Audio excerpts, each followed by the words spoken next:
Welcome, Negronis with Nord, episode 11. We have our favorite special guest back for the second time, DonYe Taylor. Welcome, thank you. DonYe, as you know, is our Director of Creator Initiatives here at Fohr, is in the office for this week. I think it is a good time to kind of pick up a little bit on the conversation we were having last time. Talk a bit about what you are trying to do here. Why do you work here? I work here, number one, because Fohr is a great company, but I also truly believe in the power of influencer marketing. And I'm an influencer myself, so to speak, but for so long, I never really correlated with the term. And once I started working here, it kind of forced me to shift my perception of influencer marketing more from the business side. And it made me think wow, why was I so reluctant to name myself an influencer? And I think it was because it just has this really negative connotation surrounding the name that I don't think matches me, who I am as a creator, as an influencer.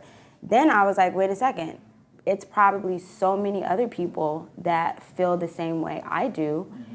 And I think, it is up to us, Fohr being the innovator in the space, to shift that narrative so that people like me are comfortable with calling themselves an influencer. Yeah. DonYe came in and gave a presentation after a month or so and kind of said exactly everything that she was hoping to accomplish. And number one on the list was, shift the perception of what it means to be an influencer. And I think the perception is overwhelmingly negative. And as we were talking about this goal of changing, the perception of influencers, I was thinking just about how negative the depictions of influencers and influencer culture is in pop culture. Yeah. There isn't a single movie, TV show that has a person in it that is working as an influencer where they're not the dumbest, most vapid, self-obsessed character. And it's really fucked up, actually, honestly. And it is not a true representation of influencers, but I think that is how a lot of the world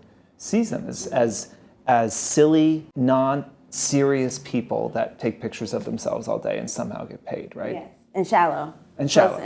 Yeah. Yes. I think obviously starting this company almost 10 years ago now, we did it to help solidify this space and to turn it into a recognized, respected part of advertising and marketing. And, that depiction of influencers, I think, has been pretty constant throughout the 10 years. So as you think about it, where it is today, they are vapid, self-involved, and it's not a serious job. Where do you think you want to take it? What is a more fair depiction of it?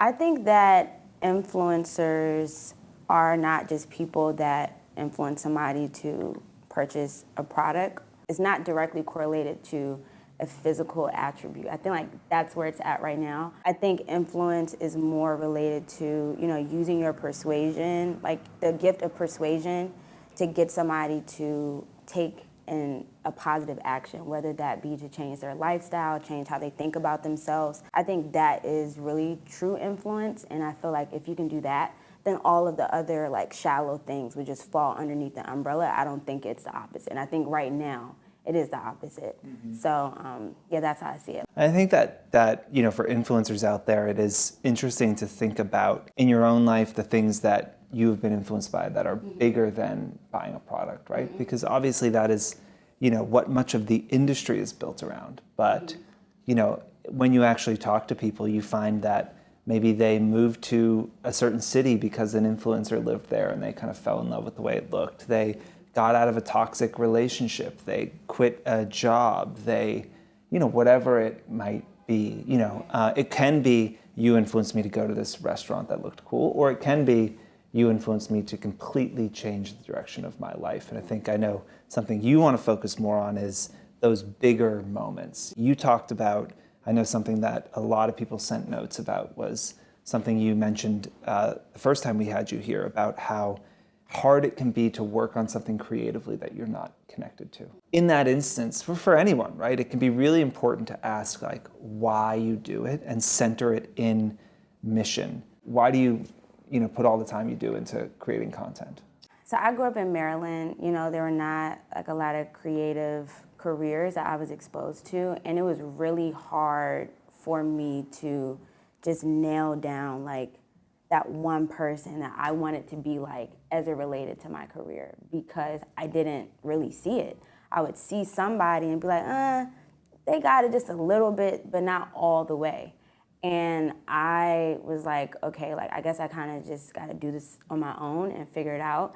And I did that, and I didn't know that me doing that was influential in itself. So I have set out on this journey to kind of like create the career, the life that I didn't see growing up or when I was younger. And me doing that in turn has kind of now turned into my why. I think sometimes influencers set out to do something, but then their audience receives it in a completely different way.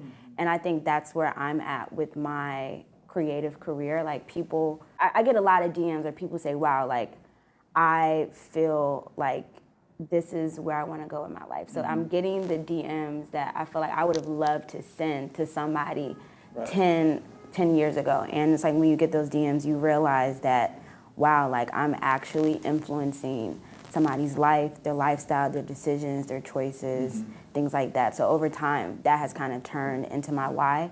And I also feel like a large portion of my why is rooted in creative motivation. I feel like creatives need a different type of motivation. It's a little bit deeper than just like general self-help quotes. It's like a combination between self-help, but actual like tactical action items that you can do, that day. I've gone to so many different talks and, people are just giving like general advice. And then in the moment, it's like, oh my God, this makes me feel so good. But then when you leave, it's like what am I supposed to do now? Yeah. You know what I mean? So I speak to the people that would ask that question, what do I do now? It's like I like to provide the answer of what do I do now as it relates to my creativity, and that, like in a bubble, is my why. I think, it's hugely powerful to step back and early on, if you haven't done it yet, create a vision and a mission. If you haven't revisited in a while, do that and commit to it. That's a process we're going through at Fohr right now.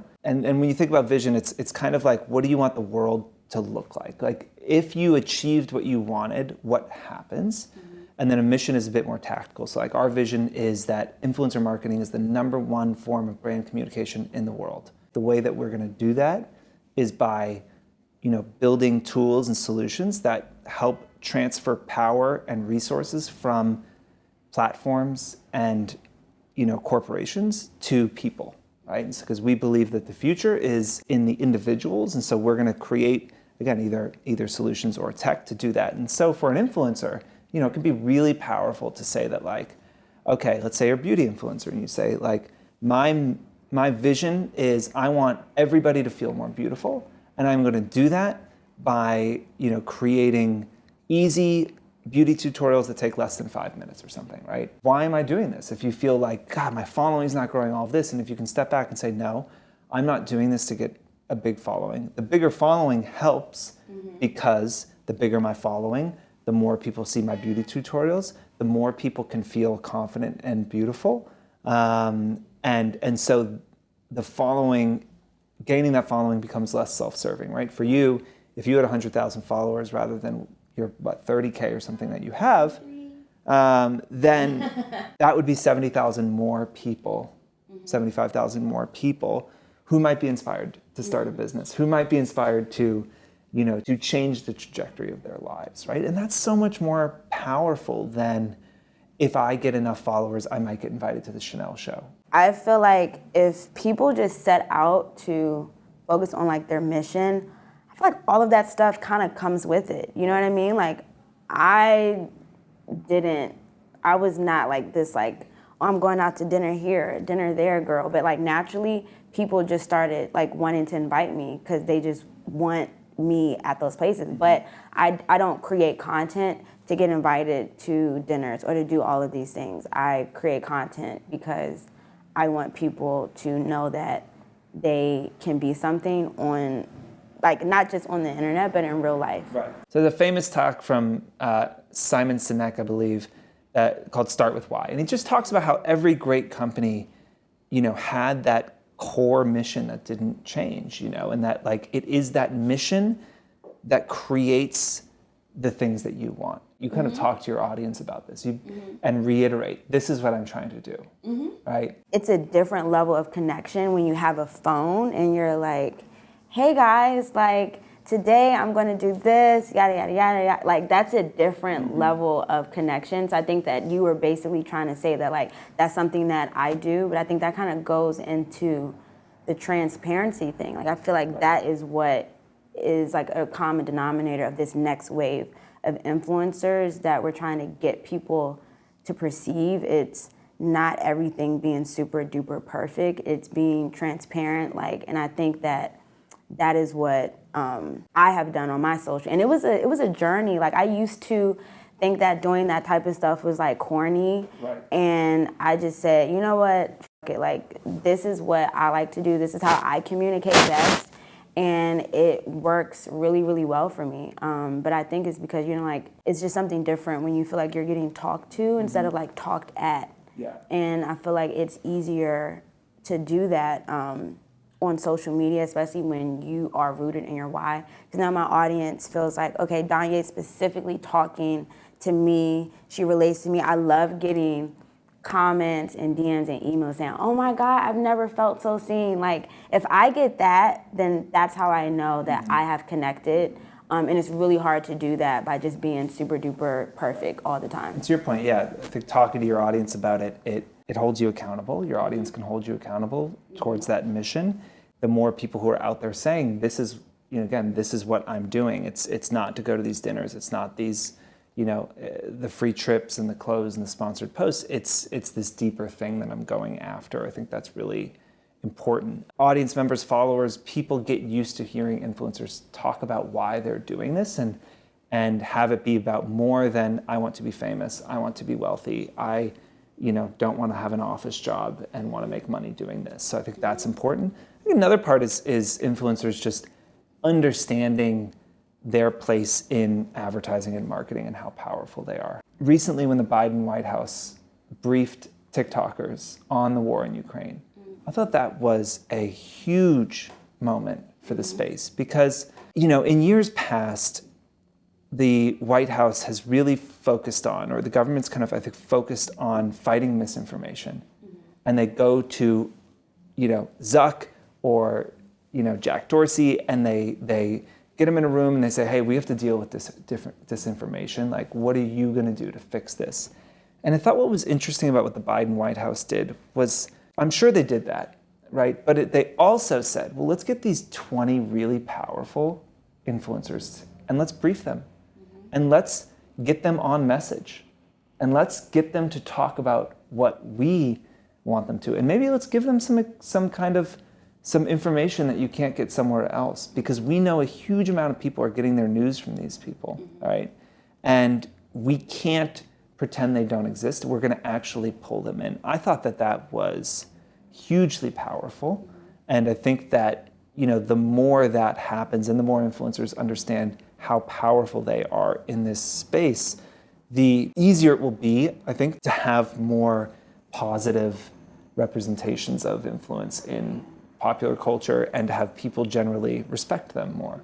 I like that because I feel like I have so many nieces and nephews, and they're like, oh, I want to be a YouTuber, I want to be an influencer, but it's like that Biden move, I feel like that opened up like a whole new lane of maybe kids being like, oh wow, like I could see myself being a political influencer, you know what I mean? So just even just operating outside of like the typical box of influencers and how they're utilized, I think that was like really smart, and I think it shows how the space is shifting more toward, like what we're saying, like influencers being more rooted in lifestyle decision-making choices and things like that, instead of it just being like products. So that's what I got from it. Yeah.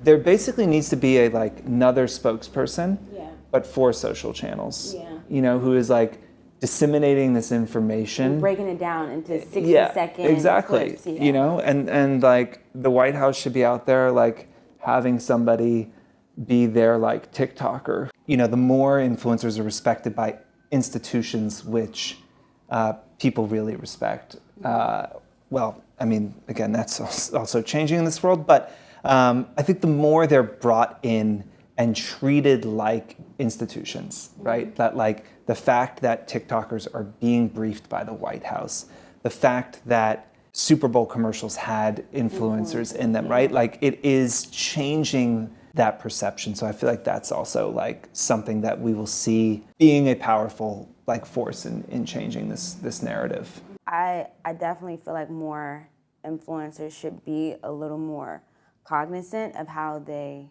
introduce themselves. And oh, I'm a beauty influencer. It's like, no, I use beauty products and tutorials in my content to make people feel better about themselves. I feel like the more that influencers start nailing down like purposeful communication and messaging, I feel like over time, that's how we get the people outside of this bubble to respect us. Like if we kind of like meet them in the middle and create like a hybrid form of communication where it's like I'm introducing myself as a business, you know what I mean? I'm introducing myself as a brand instead of just saying, oh yeah, I'm an influencer. It's like, well, what are you influencing? And I think it, like going back to the genesis of this conversation, you were embarrassed to say you were an influencer, right? And so probably the big first step is people to stop being embarrassed about it. And being proud too of being influenced. Like if somebody influences you to do something, I feel like we kind of look at being a follower or hopping on a trend or, you know, being inspired to do something is kind of negative as well. But it's like, it's okay to be inspired or influenced to do something. This person influenced me to do this.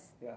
This person influenced me to do that. I feel like we're not really seeing a lot of that communication because of the negative stigma surrounding influencers. So whoever's watching this right now, I would like to challenge you to breaking the fourth wall, yes.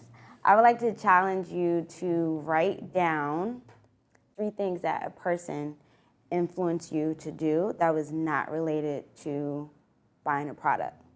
I think this would be a really good time to plug the testimonial feature on Fohr. Like if you are an influencer or a creator who really feels like their influence goes past purchasing a product, I highly recommend signing up for Fohr. It's 100% free and utilizing the testimonial feature. Ask your followers to write a testimonial on what you have influenced them to do. And I think it's a really good like digital feel-good bank to just have, to just go back to, you know, whenever you're feeling burnt out or feeling like, why the f am I influencing again? Log on to Fohr, read those testimonials and be like, oh, okay, like this is why. It's because I make people feel good about their bodies. I make people feel good about their career, things like that. So that's all I wanted to say. Feel free in the comments, or you can DM me, or you can send me alcohol as a thank you.